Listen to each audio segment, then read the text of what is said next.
Seguramente hayas oído hablar del funcionamiento de una blockchain, de cómo sus cadenas de bloques se van juntando una a una para crear una cadena cada vez más larga y con una mayor seguridad dentro de la red.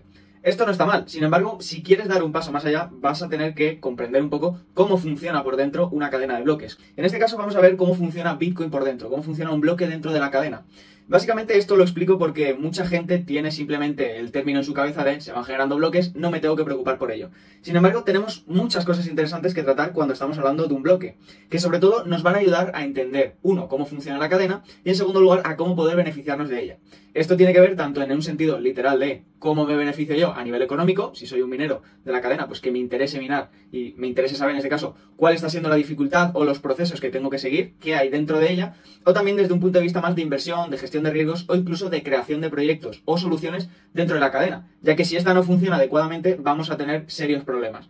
Por lo tanto, esto te va a ayudar a entender el cómo funciona y sobre todo a que tú te puedas beneficiar o incluso anticipar a aquellos movimientos que puedan existir dentro de la misma. Dicho esto, ¿cuáles son los puntos claves que tenemos dentro de un bloque? En este caso, con el ejemplo de Bitcoin. Bueno, pues fundamentalmente tendremos estos que ves aquí abajo, ¿no? El típico minero, la típica recompensa, desde qué dirección va hasta qué dirección va, ¿no? El from to, la transacción Coinbase que reciben los mineros generalmente cuando pasan unos 100 bloques, las fees, cuánto ha sido minado, las recompensas, la capacidad que tiene la red, el número de confirmaciones por las que ha tenido que pasar, la altura del bloque, que actualmente creo que son unos 850.000, la distancia, es decir, cuál ha sido el tiempo que se ha tardado desde que se generó hasta que se encontró esa solución, y el value today, que es cuánto valdría ese activo, por así decirlo, ¿no? la cantidad de Bitcoin que había dentro, cuánto valdría en un momento actual. Esto está bien, es interesante, pero sin embargo hay unos puntos muchísimo más claves en este caso, o interesantes que tratar para hacer un análisis más profundo. El primero de ellos es el hash. Seguramente que has escuchado el SHA-256. ¿Qué es? ¿Cómo funciona? Esto ya quizás te suene un poco más a chino. Bueno, realmente un hash lo que hace es almacenar y tener de manera segura los datos de ciertos parámetros. Digamos que vamos a meter una serie de variables dentro de una cajita y esa cajita va a estar completamente segura para que no pueda haber una alteración de esos mismos datos. Esto es fundamental en blockchain. ¿Por qué? Porque si esos datos se alteran, el uso de la blockchain como tal no vale para absolutamente nada. Por lo tanto, dentro de un hash, dentro de un bloque de Bitcoin, lo que vamos a encontrar es un hash del bloque anterior. Es decir, una copia de la cajita anterior que me permita conectarme con ella. ¿Para qué? Pues para saber, por así decirlo, con quién estoy conectado. Es decir, yo necesito tener ese hilo conductor que me diga, oye, tú vas detrás de esta persona.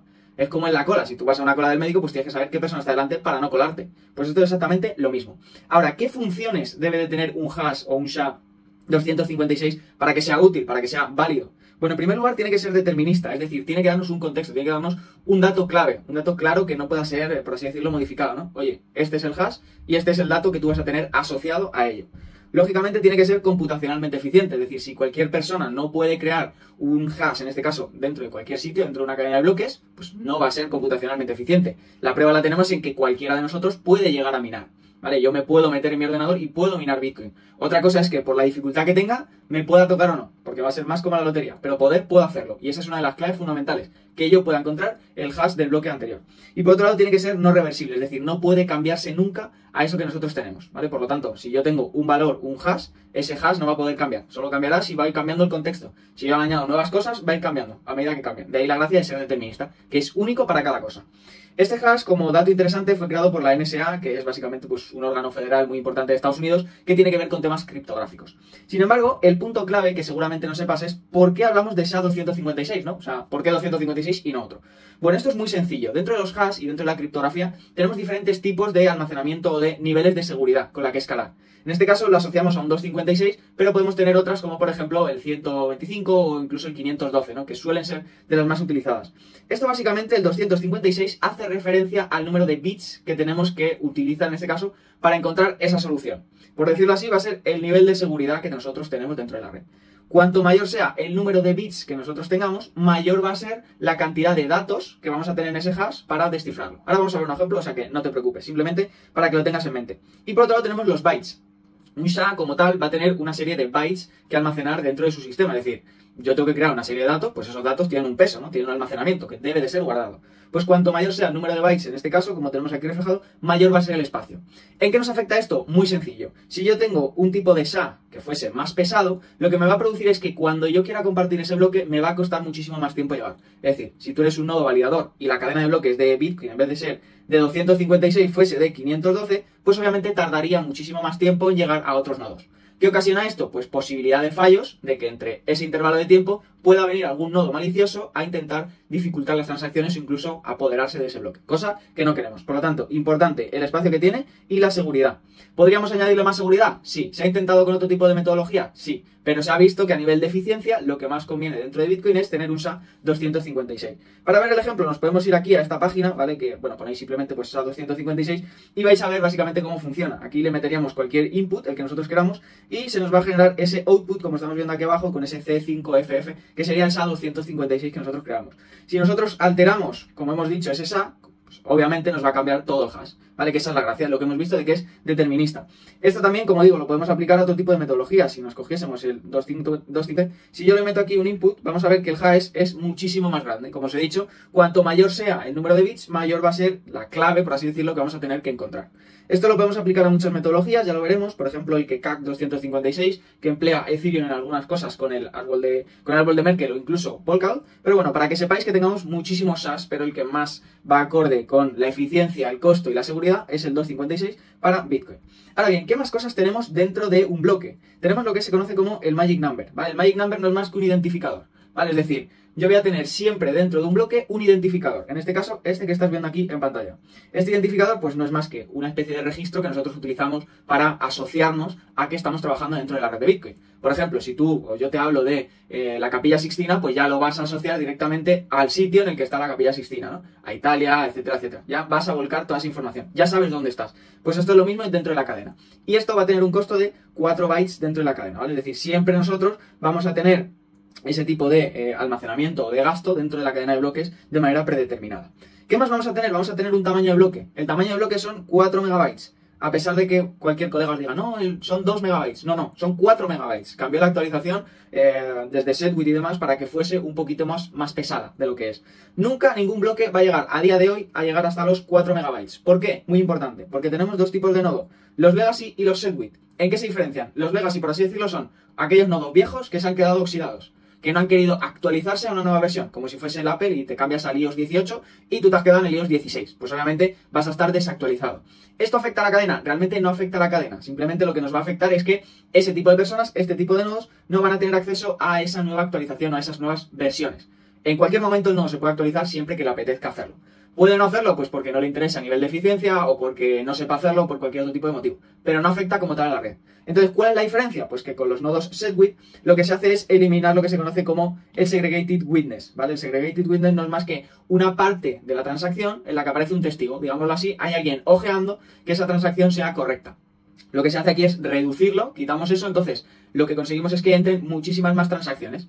Digamos que si yo tengo aquí una lista de 100 transacciones que me ocupan los 4 megabytes completos, lo que yo hago es decir, oye, elimino esta parte del Segregated Witness para que en vez de que 100 me ocupen 4 megabytes, pues ahora van a ser 90 los que me ocupen 4 megabytes. Por consiguiente, yo puedo añadir 10, en este caso 10 transacciones más para completar esos 4 megabytes de diferencia. Se pueden medir de dos formas, lo conoceréis como el Virtual Size o el Weight Units. El funcionamiento es el mismo, 1 entre 4 millones, que es lo que equivale los 4 megabytes. Por otro lado, ¿qué más tenemos? Tenemos el nonce o el target. Esto sí que te puede sonar muchísimo más. Lo que es muy sencillo, es un único número identificador cuando encontramos esa solución. Digámoslo así, es ese número clave que ha salido una única vez, al igual que en el bonoloto de la lotería. Solo aparece ese número para ese sorteo. Pues esto es lo mismo. Solo podemos encontrar ese número cuando se valide el bloque. Solo hay uno y es único. Solo se encuentra una vez se ha generado. Por otro lado, ¿qué más tenemos? Tenemos la dificultad. La dificultad, como su propio nombre indica, es cuánto tiempo se tarda o cuán complejo es encontrar este nonce o target que estamos viendo anteriormente, ¿vale? El nonce, bueno, en este caso, perdón, la dificultad lo que tiene es un consenso, un mecanismo automatizado de reajuste. ¿Qué quiere decir esto? Que dentro de la cadena de bloques, si es muy difícil, si llegásemos a un punto en el que es muy difícil encontrar una nueva solución al bloque, automáticamente cada 2016 bloques, ¿vale? O aproximadamente, lo que son 2 semanas, se va a actualizar el código para que sea más fácil encontrar esta solución a ese bloque.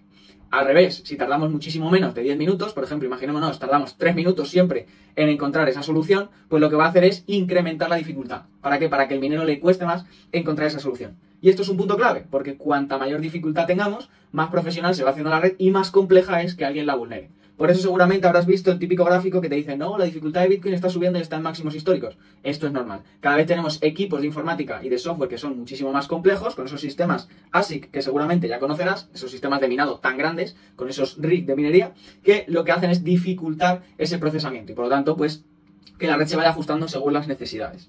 El timestamp, muy sencillito, esto ya lo hemos visto, esto básicamente es el tiempo, ¿vale? Es una marca de tiempo que se le pone, imaginémonos que es un sello. Cada vez que se valida esa transacción, ¿vale? Nosotros vamos a tener todo lleno de transacciones y lleno de bloques. Cada vez que nosotros tengamos eso, vamos a poner la fecha adecuada. ¿Para qué? Para que en caso de que hubiese un nodo malicioso que intente engañar a la red, nosotros siempre vamos a tener una copia real de cuál es la fecha actual que nosotros tenemos dentro de la cadena. Y por lo tanto, por mucho que quisiesen, o por mucho que se pusiesen tontos, la cadena es más lista. Y siempre vamos a seguir a esa cadena que lleva más tiempo y que nos ha proporcionado el dato real. Así no tenemos ningún tipo de complejo.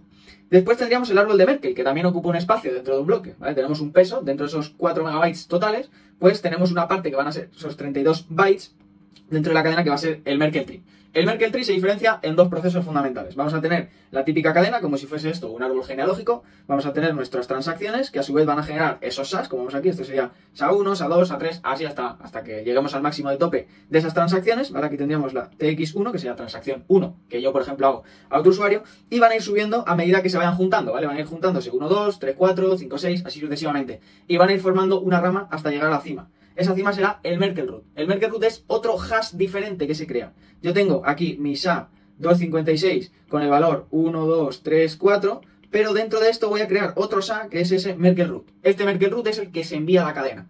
Digámoslo así, va a ser como el identificador, y si yo me sé ese SHA, voy a poder acceder a toda esta información que tengo aquí dentro.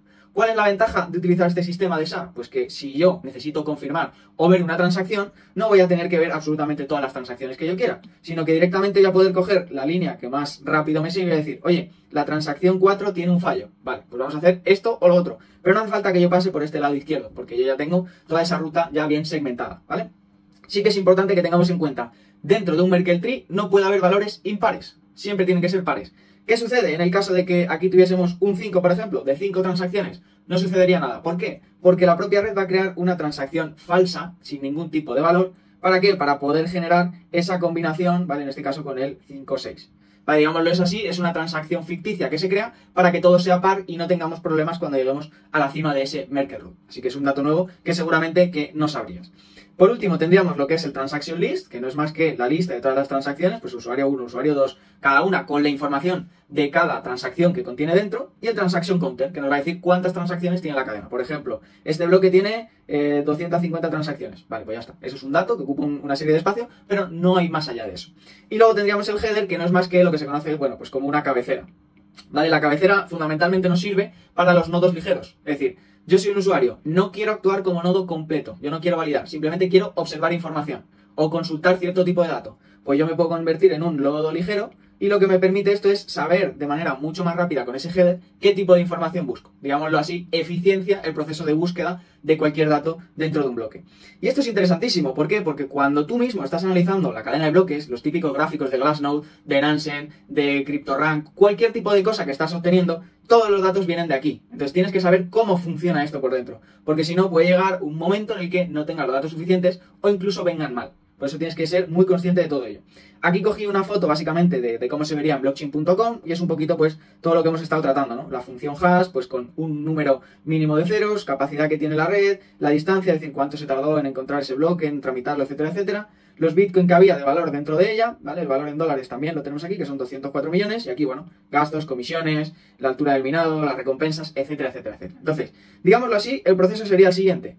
Yo quiero generar un nuevo bloque. ¿Qué va a suceder? Voy a tener una versión, ¿vale? La versión es, pues al igual que, como hemos dicho anteriormente, tenemos una versión, pues en nuestro móvil, ¿no? Que es compatible con X cosas. Pues esta versión lo que nos acredita es que estamos en el momento actual, que estamos en este punto concreto de la cadena. Luego tenemos el hash del bloque anterior, que ya lo mencionamos. Tenemos que generar una transacción Coinbase que se genera de manera automática, ese pago que vamos a hacer, en este caso, a los validadores, a los mineros. Vamos a seleccionar las transacciones dentro de la mempool. Recordemos, la mempool es la sala de espera, como si fuese un médico. Vamos a tener todas las transacciones. Cuanto mayor sea el número de transacciones que vamos a tener dentro de esta, mayor va a ser la dificultad que tengamos de que nuestra transacción entre y sea validada. Es decir, es en 11, seleccionamos, hacemos una petición a ese número que hemos encontrado y seleccionamos la época actual. Una vez tenemos todo eso con el Merkle Root, se genera ese mensaje. Ese mensaje no es más que el bloque. Le estamos diciendo, oye, estoy generando un nuevo bloque. Vale, ¿cómo generas un nuevo bloque? Pues tú dices el 11 es este, correcto, has aceptado.